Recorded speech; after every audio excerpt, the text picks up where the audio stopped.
बुद्ध एक पुत्र, एक उत्तम प्रशासक, त्यांचे चिरंजीव, ज्या भगवान बुद्धाने या देशात नव्हे या विश्वामध्ये समतेचा, समानतेचा जो विचार प्रस्थापित केला, त्या बुद्धाचे विचार, त्या भगवान बुद्धाचे विचार, भारतीय संविधान आणि सम्राट अशोक यांचा जवळचा संबंध आहे. कारण भारतीय संविधानाची मूळ गाभा यांच्या विचारात दडलेली आहे.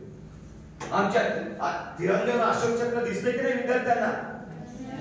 त्या अशोक चक्रामध्ये किती आरे असतात?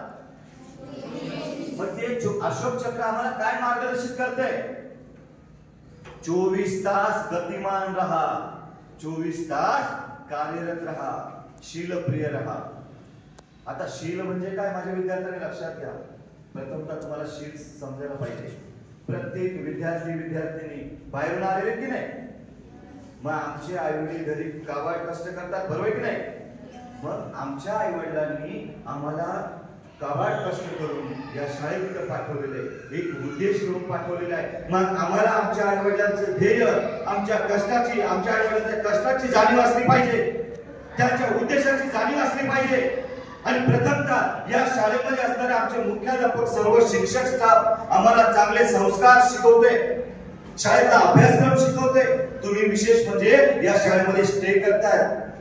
आता या शाळेचं महत्व आम्हाला अगोदर जाणून घ्यावं लागेल. या शाळेला माझ्या भाषेत गुरुकुल पद्धती म्हणतात.